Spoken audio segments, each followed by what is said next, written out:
और क्या पहले दिन से ही आपको ऐसे प्रताड़ित कर रहे थे? 2000 ऐसी देखी थी मैंने अपनी आंखों से जलते हुए। चीजें हमने फेस करी हैं, बहुत सारी चीजें। तो गाइस, आज का व्लॉग अभी जो रिसेंट जो केस चल रहा है निक्की के ऊपर है, तो निक्की के बारे में हम थोड़ी सी आपको जानकारी देते हैं। तो जो मनीषा के साथ पहले तो हुआ वो अभी ख़त्म ही नहीं हुआ था, और ये निक्की का एक केस हो रहा है गाइस, और इसके साथ कैसे कैसे क्या क्या हुआ है वो हम अभी आपको थोड़ी सी वीडियो पीछे दिखाएंगे, आगे व्लॉग में, पीछे नहीं आगे व्लॉग में दिखाएंगे आपको, तो उससे आपको सब समझ में आ जाएगा। और गाइस, बहुत बुरी तरह उसकी हत्या की गई है। सभी जो उनके घर वाले हैं, उनके हस्बैंड हैं, उनकी सास है, सब मिले हुए हैं गाइस। और उसमें ऐसे ही बताया गया है, हम ये अपनी तरफ से नहीं बोल रहे हैं, जो भी अभी हम यूट्यूब पे या किसी न्यूज़ में या सब चीज़ों में देख रहे हैं, उसमें यही बताया गया है कि उसको बहुत बुरी तरह से दहेज के लिए बहुत सालों से टॉर्चर कर रहे थे, और दहेज के लिए उसको जलाया गया है। तो गाइज, पता नहीं आजकल हमारे देश में क्या तो चल रहा है, और बहुत बहुत ही ज़्यादा बुरे बुरे केस सुनने को मिल रहे हैं। और गाइज, मनीषा को कोई इंसाफ नहीं मिला अभी तक, और ऐसा लगता है कुछ होने वाला भी नहीं है। और फिर ये अभी निक्की का केस हो गया गाइज, जो सिरसा की रहने वाली है निक्की, उनके साथ बहुत ही ज़्यादा बुरी हालत में वो मिली है। और उनका एक लड़का छोटा सा, वो उनका चश्मदीद गवाह है गाइज, उनका गवाह है, उन्होंने देखा है अपनी आंखों से, उस लड़के ने अपनी मम्मी के साथ उसके जो हुआ है। तो थोड़ी सी हम आगे आपको क्लिप दिखाएंगे, तो उससे आपको सारी चीज़ें समझ में आएंगी गाइज, और उनको इंसाफ मिलना ही चाहिए, वो हम आपको बताना चाहते हैं। तो वो व्लॉग के ज़रिए हम आपको दिखाना चाहते हैं, और उनको इंसाफ मिलना चाहिए गाइज। और कोई भी अपने घर में सुरक्षित नहीं है, कोई लेडीज़ हो, बच्चे हों, लड़कियां हों, छोटी बड़ी हाउसवाइफ हो, कोई भी सेफ नहीं है गाइस। किसी ना किसी तरह से उनको प्रताड़ित किया जाता है, उनके साथ नाइंसाफ़ी होती है, तो उनको न्याय ज़रूर मिलना चाहिए। तो मंत्री हैं, पुलिस वाले हैं, जो भी, सब उनसे हाथ जोड़ के विनती है गाइस, उनको इंसाफ मिले। और बस यही हम अपने YouTube के, अपनी ब्लॉग के थ्रू हम आपसे बताना चाहते हैं। और थोड़ी सी वीडियो हम आपको आगे दिखाएंगे, तो आप उसमें देखना कैसे कैसे क्या क्या हुआ है। तो चलिए पूरा वीडियो देखिए और मिलते हैं फिर। चीजें हमने फेस करी हैं, बहुत सारी चीजें। हस्बैंड बाहर रहते थे, लड़कियों के साथ घर पे आके मारपीट करते थे, हमसे ही पैसे मांगते थे उल्टा। बहुत कुछ झेला है, बहुत कुछ झेला है। मेरी बहन तो झेलते झेलते चली गई। मेरे पास कोई वर्ड्स नहीं है बताने के लिए। मेरी बाबू ने क्लास टाइम कैसी देखी थी मैंने अपनी आंखों से जलते हुए। आप दोनों की शादी एक ही परिवार में, एक ही घर में हुई। क्या हो रहा था? कितने कितने साल पहले शादी हुए थे, और क्या पहले दिन से ही आपको ऐसे प्रताड़ित कर रहे थे? 2016 10 दिसंबर ग्रेटर नोएडा सिरसा में हमारी शादी हुई थी। फादर ने अपने अकॉर्डिंग जो भी उनसे बना, स्कॉर्पियो टॉप मॉडल 2016, नोटबंदी में शादी हुई थी। उसके दौरान हमारे पिताजी से जितना बन पाया, कैश, गोल्ड, सिल्वर, सब कुछ उन्होंने दिया। हमारी शादी के 6 महीने बाद ही हमें प्रताड़ित करा जा रहा था, टॉर्चर किया जा रहा था, फैमिली की चीजों से लेके। बहन की हमारी कोई इज्जत नहीं थी उस घर में। सिर्फ काम करो, अपना काम से काम मतलब रखो, तुम्हें क्या मतलब हम कहीं जाएं। माँ को हम फोटो दिखाते थे लड़कियों के साथ, तो कहते थे आदमी 20 दीवार लोकेगा, तुम कहाँ तक चौकसी करोगी। वो सारी चीजें भी झेल लेंगे, लेकिन उसके बाद भी मारना पीटना। अगर हम पूछते, पूरी पूरी रात घर नहीं आते, खाने के लिए बैठे रहते, अगर बाय द वे आंख लग जाती, उसके बाद भी बदतमीजी करते थे, मारते थे, गालियां देते थे। मैं यहाँ पे नहीं बता सकती कितनी गंदियां गालियां देते थे वो। निक्की बहुत कुछ झेल के गई है। कंचन, आप और आपकी बहन की शादी हुई, जब ये परिवार दहेज मांग रहा था, आप लोगों ने दहेज दिया भी, आपने विरोध क्यों नहीं किया? जो परिवार दहेज मांग रहा है वो आपको प्यार क्या करेगा?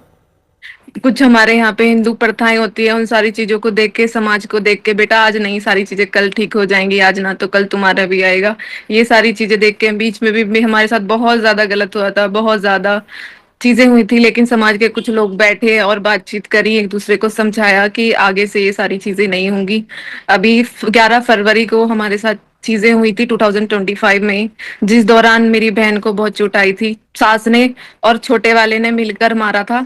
और उसमें, क्योंकि हम दोनों बहन सैलून रन करते थे, हम दोनों बहन मेकअप आर्टिस्ट थे, लेकिन उन्होंने वो उस काम भी हमारा बंद कर दिया, उस पर भी अटैक करा, हंगामे करे। उस दौरान मेरे क्लाइंट्स भी वहां पर मौजूद थे, जिनके साथ भी बदतमीजी हुई थी।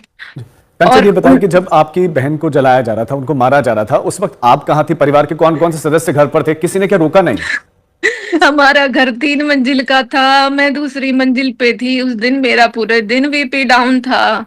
मुझे पता नहीं है मैं कहाँ पड़ी हूँ, क्योंकि रात को मेरे साथ भी कुछ चीजें ऐसी हुई थी 1 बजे से लेके 4 बजे तक। मुझे फिर पूरा दिन नहीं पता। मेरी बहन ने सारा घर का काम करा, बच्चों को संभाला, क्योंकि उस दिन हमारे यहाँ पे द्रोणाचार्य मेला होता है, बच्चों का स्कूल ऑफ था ना, बच्चे स्कूल गए। और मुझे पता ही नहीं है कि 4 बज गए शाम के, क्योंकि दिन कब हुआ और रात कब हो गई। मैं बहन से बोलने लगी कि शाम कब हो गई, आपने मुझे बहन जी आप होश में ही नहीं हो, मैं आपको कैसे उठाऊं, आप नींबू पानी पी लो। उसने मुझे नींबू पानी दिया। उसके बाद उसने बच्चों की पढ़ाई कराई है। उसके बाद उसके प्रेस के कपड़े रखे थे। उसका रूम 3rd फ्लोर पे था। वो 3rd फ्लोर पे गई थी रूम में। रूम में जाने के बाद बेटा भी 3rd फ्लोर पे ही था, वहां पे वो मौजूद था। मेरी बहन 2 मिनट में बचाओ बचाओ, मेरे हाथ में ड्रिप लगी हुई थी, आप देख सकते हो। ड्रिप को मैंने आज ही रिमूव किया है। जितने में ड्रिप को हटा के भागी थी, इतने मेरी बहन सीढ़ियों पे मुझे उस हालत में मिली जिस हालत में मैंने कभी नहीं सोचा था। उसका पूरा शरीर निवस्त्र हो गया था, उसके सारे कपड़े बर्न हो चुके थे। जो मुझसे बन पाया, मैंने उसके ऊपर पानी डाला। मेरी बाबू के सारे कपड़े जल गए थे, मैंने उसके ऊपर टॉवल डाला। वो भी मैं फिर बेहोश होके गिर गई। मुझे फिर ये नहीं पता उसे हॉस्पिटल कौन लेके गया कौन नहीं लेके गया।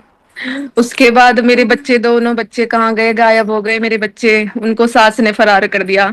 और सबसे बड़ी बात जो मुझे पता चली कि सास और जो छोटा वाला था वो बीच रास्ते में से मेरी तड़पती बहन को छोड़ के भाग गया। तुम गुनहगार नहीं हो तो मेरी बहन को छोड़ के क्यों भागे थे, क्यों गए थे तुम लोग, क्यों मेरी बहन का अंतिम संस्कार नहीं करा तुम लोगों ने? कर तुम सच थे। मेरे पास एक एक चीज की एविडेंस है, प्रूफ है मेरे पास। मैं खुद विक्टिम हूँ, मैंने सारी चीजें फेस होते हुए देखी है, मेरी बाबू के साथ, मेरी निक्की बहन के साथ।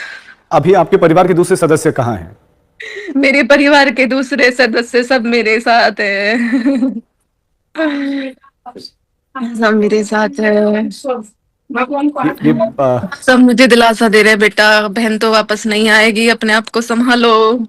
लेकिन निक्की के लिए जस्टिस चाहिए, मुझे निक्की के लिए न्याय चाहिए, क्योंकि मैं उसके जीते जी उसके लिए कुछ नहीं कर पाई। मेरी आंखों के सामने मेरी बहन चली गई। अब मैं नहीं छोड़ूंगी किसी को भी। जो आपकी बहन है उनका बेटा कितने साल का है? उसका बेटा 7 इयर्स का है। उसकी आंखों के सामने उसको जलाया गया? उसकी आंखों के सामने उसको जलाया गया, उसने बताया था। आप देख सकते हो, अब ऑलरेडी वीडियो अपलोड हो चुकी है सोशल मीडिया पे। ये वीडियो किसने बनाया? ये वीडियो मैंने बनाया था एक हाथ से मैं अपनी, क्योंकि बहुत सारी चीजें हमारे साथ बीच में ऐसी हो चुकी थी। क्योंकि ये लोग हमें झूठा चिल्ला चिल्ला के झूठा साबित करते थे कि झूठ बोल रही हैं। अभी भी जो 11 फरवरी 2025 को हमारे साथ जो चीजें हुई थी उसके लिए इन्होंने बोला था कि थोड़ा थप्पड़ मारा था, जिसके लिए इन्होंने इतना बड़ा ड्रामा कर दिया, समाज को इकट्ठा कर लिया है, मेरे बेटों को बाहर वाले लड़कों से पिटवा दिया। ये बताओ, अगर किसी की बहन बेटी के साथ जो क्लाइंट्स थे मेरे, जो मेरे पास सर्विस लेने आए थे, अगर उनकी बहन के साथ बदतमीजी होगी, तुम ही तो अपनी बहुओं के साथ बदतमीजी कर रहे हो, अब वो कैसे देख लेंगे उनके साथ बदतमीजी होते हुए? उन्होंने इन पे हमला करा था उस टाइम कि मेरी बहू को कैसे तुमने करा, ये सारी चीजें तुम्हारी हिम्मत कैसे हुई? तो उसके लिए भी उन्होंने बोला था कि खजमों पे मेरे बेटा ने पिटवा रही है, वो सारी चीजें आप बोली। बता रहे कि